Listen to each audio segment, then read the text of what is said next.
as a pro player, you talk about these things a lot, and I'm going to share with you like how you should be looking at the map, and I'll show you exactly like what their mentality is and why they made this move. So Evil Geniuses versus Boom. Game number 1. Boom smokes out at level 1. Going for a first blood play here. Not bad, not bad. So speaking of like item builds, if people haven't caught on to it yet, it's very popular to not start with region. When I play offlane as well, I don't do it a lot. Just get items, get some stats that help you CS, and then bring out some region. Sometimes I go like 4 gauntlets on some strength heroes, like whatever. Make it into 2 bracers and a soul ring anyway. Bring out the stats later. As far as the laning here, we have Nightfall and Crit on the Razor and Io. Up against Jackie and Skim on Tree plus Weaver. These are both 2 very strong lanes. Both these are very, very powerful lanes. Mid lane, we have Abed versus Yopaj. Storm versus Quap. Quap definitely has an edge in this one, for sure, so Abed should be getting a little pressured. In the bot lane, we got Jerax and Arteezy versus FBZ and Hoodwink. TA Witch Doctor for EG and DK Hoodwink for Boom. I think DK is incredibly good versus TA, just because you're really high armor. But I think Witch Doctor, on the flip side, is incredibly good versus DK, so it might counter it out just a little bit. Okay, so let's just go here. Like, this is miscommunication, for sure. Artur wants to go on DK here. And if you stun him, he'd be dead. For sure. He's like pinging him. Like, he's dead. He's actually just dead. If he stuns him. He didn't go stun, level 1. Even though this did bounce, I didn't hit him. I did hit him once, but that could have hit him twice. And if he was doing right clicks as well on top of him, it wouldn't kill. That's like just a miscommunication thing. Nightfall with we get the CS, perfect CSing. So the one thing about EG that I've always enjoyed watching, that they're very good at. Alright. So we're gonna go back and watch what happened mid there, but there's also a kill happening bottom. Tim should be dead. Oh, is he the Juke God? Alright, he's just the Juke God. What can you do? So he's level 2, and Abed hits 3 off that. I mean, just simple outplay right there. Anyway, back to my point here, like, EG's safe lane for me has always been, like, their strongest attribute. Granted, I have not been watching a ton of the Jerax version, but I think Fly and Artur, like, made a great duo in the laning stage. Like, they rarely ever lost their lane from what I saw. And they were super strong. Contesting the 4-minute bounty rune here, this is good by Skim. If they can actually, like, stop it... Oh, they're bringing the whole squad here, huh? Are they gonna deny him? Alright, this Io is too strong, man. How much did he actually heal him? If you're playing Pos 4, and your offlaner has a wave under his tower, you do not need to sit here, right here by FBZ's Dragon Knight, and steal his EXP under the tower. Because he is gonna get his farm, and he's gonna get solo EXP. So you might as well leave and do something better with your time. So you see how the wave is here? Now Tim's is deciding to rotate. As a Pos 4 player, very important to note. If the wave is in control and under your tower and your offlaner cannot be dove, leave and help mid, if possible. It's a different story if you can pressure, but in this one, they're not pressuring. He's just gonna get farm. If the wave is here, then don't leave. You maybe not, because maybe your DK is gonna get full zoned, and that's the only situation where it's really bad. Anyway, Yopaj is incredibly crazy right now. I'm not sure. He just grabbed that rune and then dove and died, and now Abed's gonna get denied. Will he even die? No, he won't. Yeah, he's got Io.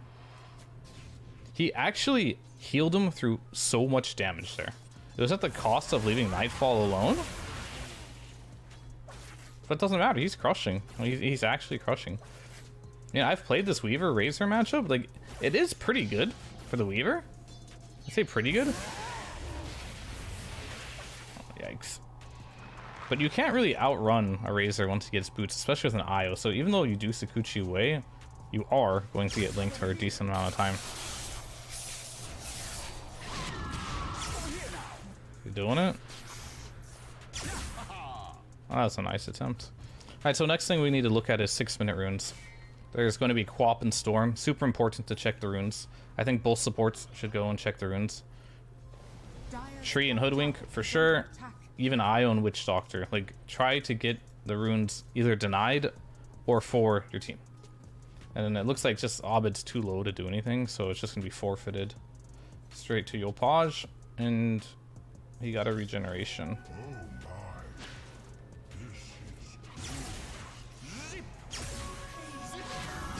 Well, Abed has different plans of that regeneration. I mean, I don't know. Abed is just styling on Yopaj mid here. I don't know what's going on, but Yopaj has not been having like the best tournament ever in the mid lane. In his previous series earlier, when he played versus OG, he got solo killed twice by BZM, I believe, in the mid lane, and now it's like same thing happened. Died 3 times now on this qual. It's rough. So Boom is trying their best to help mid because Yopaj is just really struggling on this Queen of Pain here. DK doesn't really need much help bottom lane. As you can see, they're tied here. TA's farming, DK's farming. The big problem though is this Razor is getting a lot, especially because if you think about it, the IO has been mid for pretty much the entire game, it feels like. And he just gets to be by himself, and the Weaver can't pressure him, and the Tree is trying to help mid, but Tree is a very, very bad hero at defending the mid lane. He doesn't have much. Like, he's not much of a ganker, especially if you go a build like this. Like, he's been showing up a lot, but this spell's global, so all he's really offering is this and a couple right clicks. It's a little underwhelming. 8-minute rune.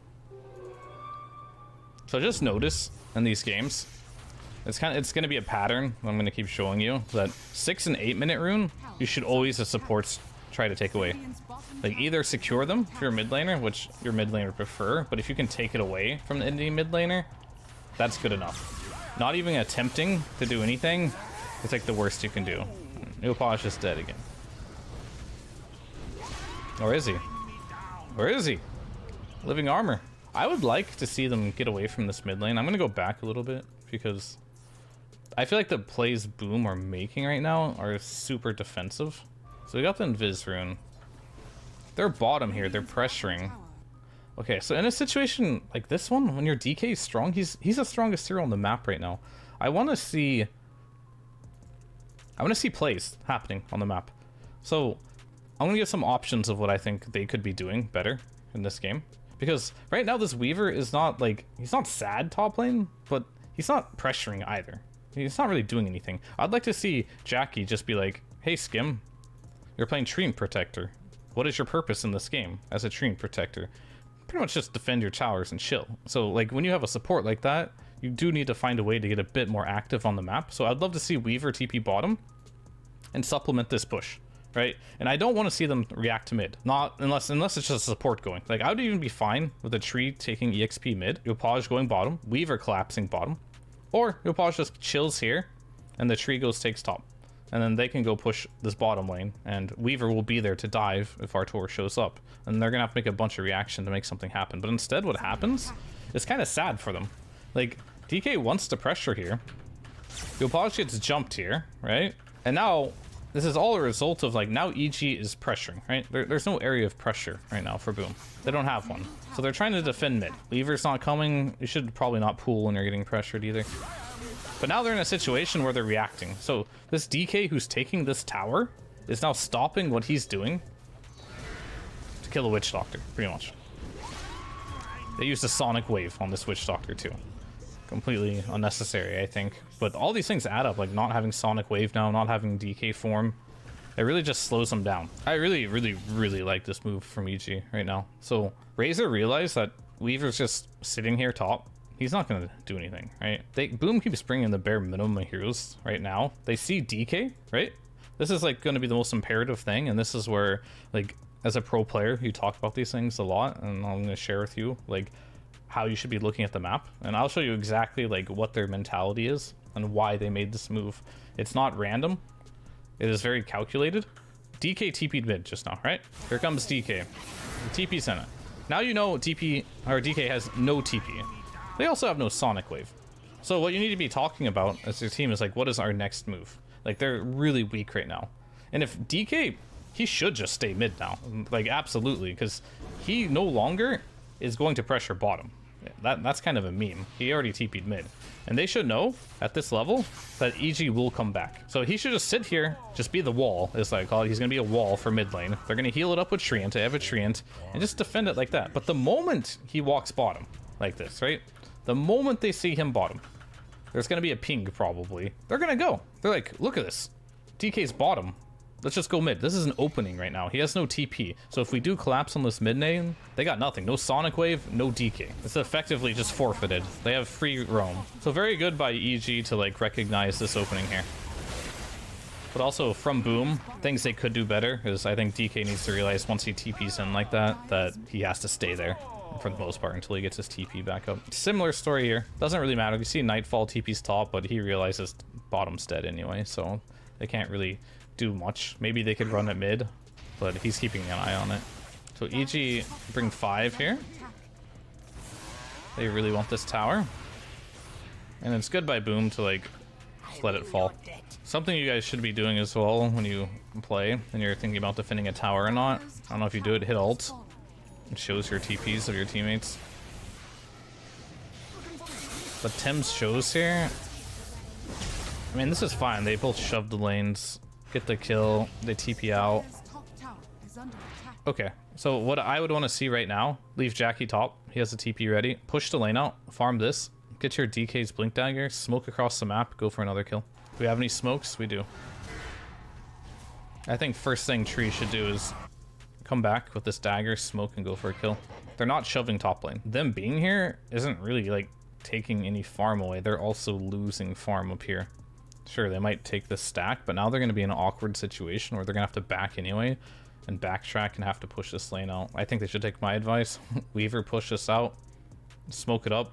Maybe smoke down here, get a ward. You can even smoke triangle if you want and catch up with your Weaver, but I don't like this play. Because they're just going to go back up here and push the wave anyway. It's still a double stack with no lane pressure. And because they don't push this lane up here, is what you have to realize is if they would have pushed here, this lane would have been here, right?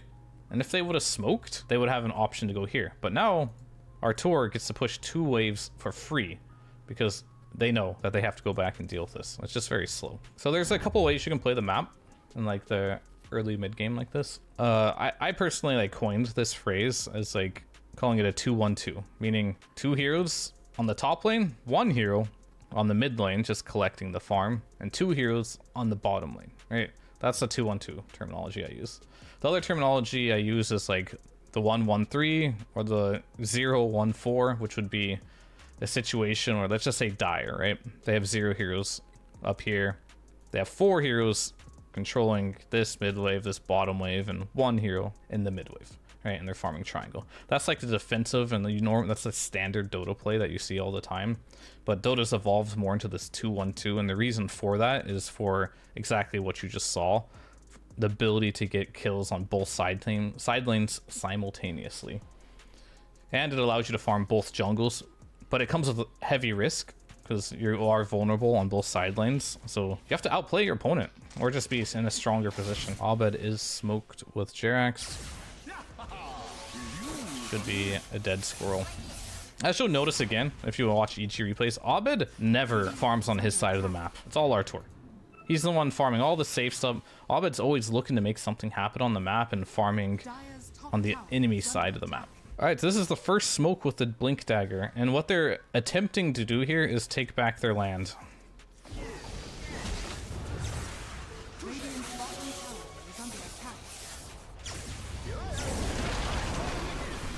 Alright, so we're gonna go in the perspective of Boom here and mistakes that they're definitely making. Mistake number 1, never smoke without a ward. You need to respect the fact that this right here is warded, right? This for sure is warded. There's no way it's not warded. The enemy's been playing up there. You just saw them, right? If you want to walk up here from smoke, it's okay, but just have your Treant go first, drop a ward, and jump instantly. But if you're going to do this without any vision, this is exactly what's going to happen like 90% of the time. You're walking up, his smoke broke. His only option here is like to man blink it. But Jerax is there. The fight's over. This fight is... It's not even a fight anymore. Like, it's just a walk. And they're just wipes. And Tree didn't even get a part of the smoke.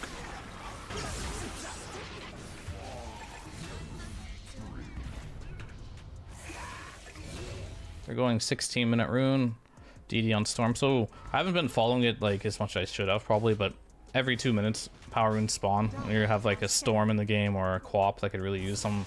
They are an objective. So Jackie TP's bottom. So just to explain like what EG's doing right now, you can see like Arteezy's back here, right? And you can see his team is here. They're doing this very intentionally because they don't want to be 5 heroes here. Because if they sit here as 5 heroes, they'll never gain a net worth advantage, right? Like Artur could farm this and Abed could be AFK just protecting and they could be ready to fight. But you have to take like some calculated risks in Dota to get ahead. And their calculated risk here is they're going to sit here as 4, right? They see that Quap is top. They feel like Boom might not fight them. So they're taking a gamble and Artur is just going to go farm their triangle, effectively making it that they're farming 2 triangles, right? You just have to be careful if you're in EG's shoes to back up if they choose to contest you.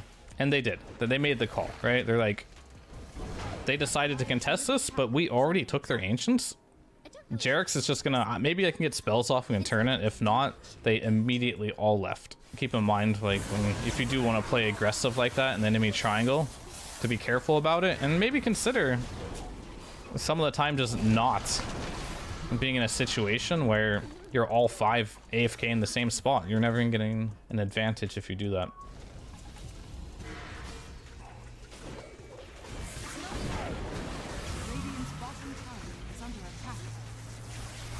Killing Jerax and losing their Quap. Like, I don't know. Like,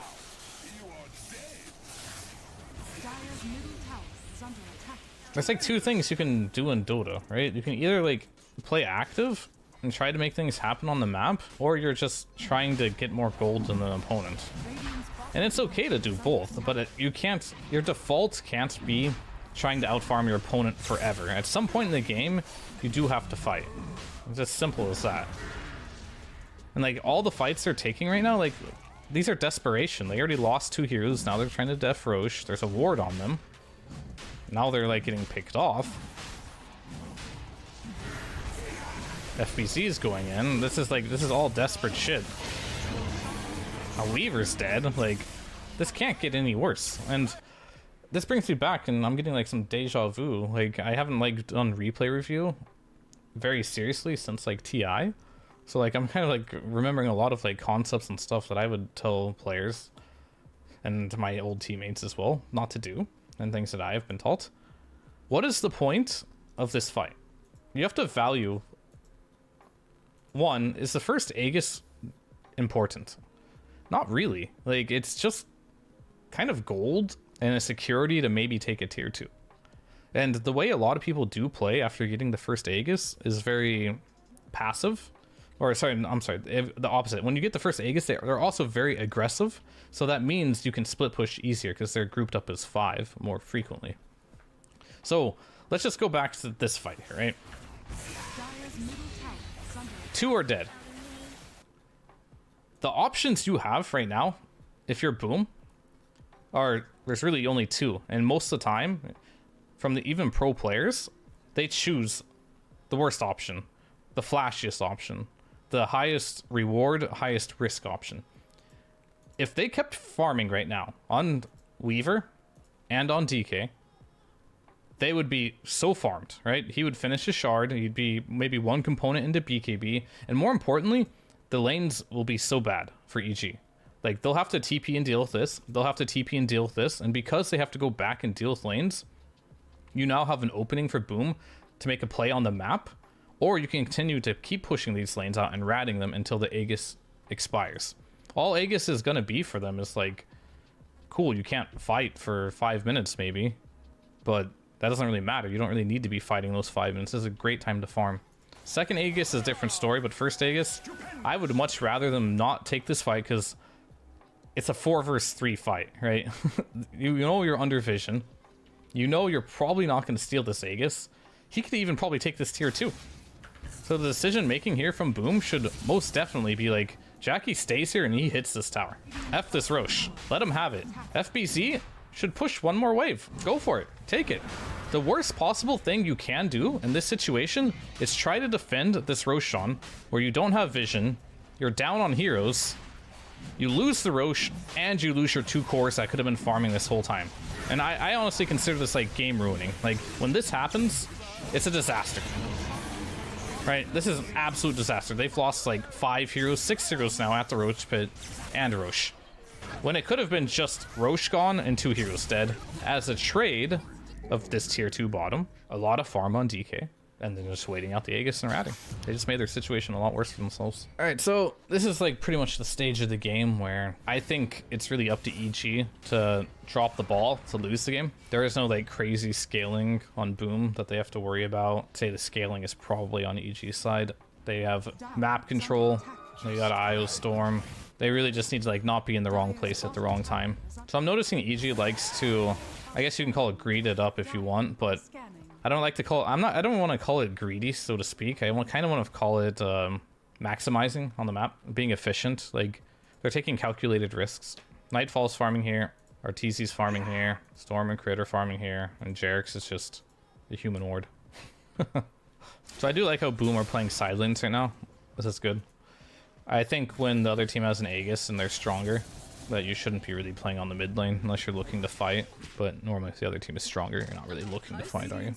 So this split push game is totally fine by me. Because like when I see people split push like this, after a team, let's say, takes the first Aegis and you don't want to fight, you'll kind of notice that the net worth doesn't really change. Like it's been 6k for like 2 minutes now, right? The net worth only really starts to change when stuff like this happens and people die. Alright, now you're going to see it's going to go up to 7k. And the reason why this will probably go up even further is that you continuously, on Boom now, are taking these bad fights in the mid lane, and you're not farming anything on the map, right? There's just like nothing being farmed.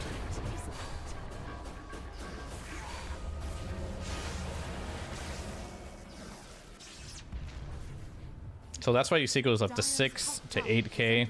And that's all just like, yeah, they took the Aegis here. No one's farming anymore on Boom.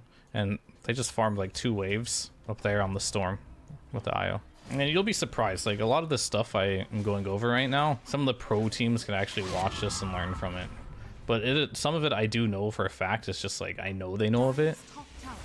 Definitely not all of it, because it's like a reoccurring theme. They're just like making some mistakes, right? Bottom tower is under attack. Like this death by Yopaj right there, it's just he didn't expect to get silenced. But he's like, I think he needs to realize in this game, if I were to like my biggest critique on his play, he needs to get out of the mid lane. Like he's playing Quap. He should have like freedom to push any side lane.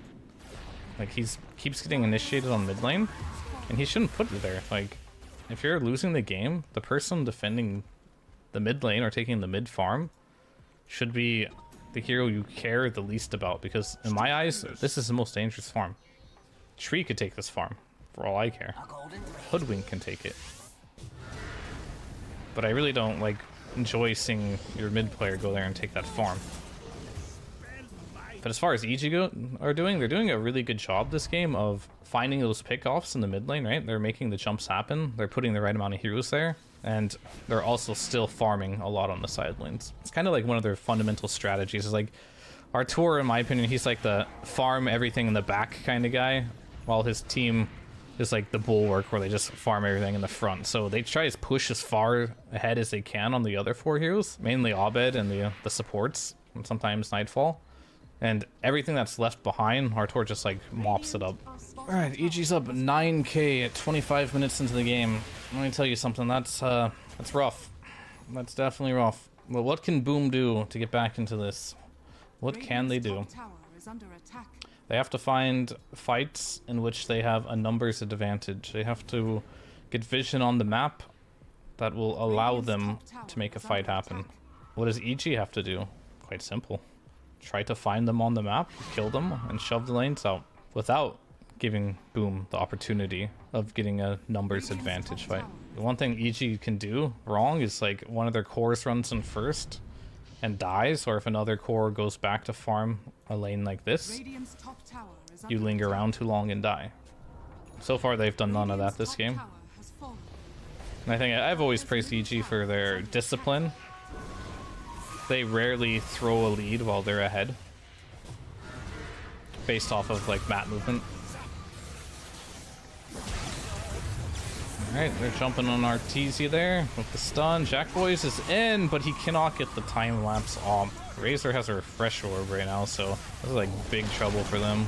Luckily, Skim actually has that overgrowth, so they aren't gonna kill him there. That was very patient for that overgrowth usage there. The biggest problem I'm seeing still is that the Yopaj keeps getting picked immediately. He still has a BKB. He's gonna have to BKB and try to get out of here. Oh, they're gonna chase in, alright. Arteezy with the Meld Strike does not go on FBZ, which kind of saves his life there. Little surprised by that. That's some missed focus fire. Alright, so this is the Roche that's actually incredibly important.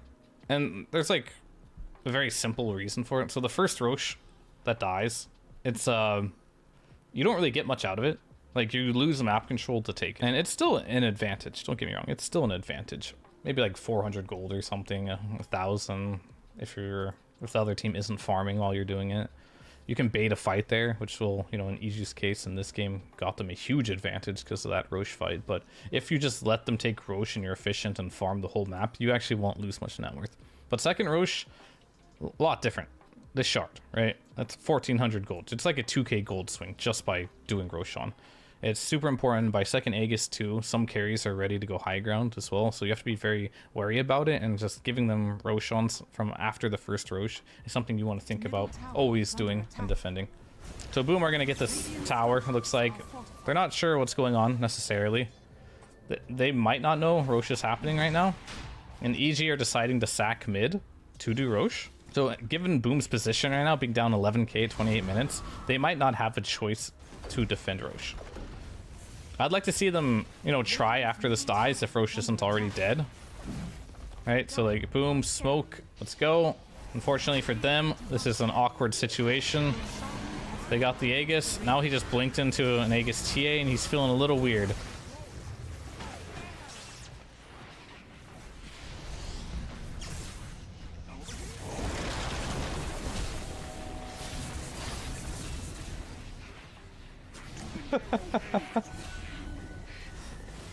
I mean, they're just so far behind. Look at that Weaver. He's like trying his best to kill a Witch Doctor, and he can't. Can they defend this? What can they do? Trying to bushwhack in there, then Yopaj goes in with the BKB, but I don't think he can do much here. Might throw out a Sonic Wave. Not even that. And Jackie is sitting here wondering what can he possibly do to have any impact in this game. Besides to skid around and do nothing, because there is absolutely nothing he can do. Yopaj's BKB is down. Jackie's is up. We got a blink available on everyone. DK's BKB is up as well. They're gonna try something because they got to, so they initiate on Arteezy. They dust him up, but do they have any damage? Looks like Weaver's gonna try his best, and the mech is gonna come out from crit, and that'll be probably the end of this game. I don't see what they can do. One little overgrowth to try and fix this game, but nothing's gonna happen. This one's in the dust. He's just gonna go walk mid and probably clean this up. So like, what can they possibly do? They just have no damage. Like, you see that they pop all their BKBs, they try their best, but Crit's just gonna keep everyone alive. So now EG's just probably just gonna go for the throne, because why not? Like, he's getting tickled by, you know, Dragonite right now. Where's Crit at? Crit probably doesn't even care. He's got an Aegis. They're going to use their last glyph of the game here. So the very disciplined play would be to just wait for a pickoff or next Roche. You have an advantage by this Rax being down. You don't have to do anything. But they're going to go for the pickout route. They saw them up there at the traps, and they smell blood in the water, and they're going to most likely go for it. Arteezy has Blink available with the Meld Strike, and it's like 2-shot on DK at this point. Aegis is down, but DK is down. I think that was one of the bigger threats. He has no buyback, but they don't know that per se. Like, there's no cooldown on it.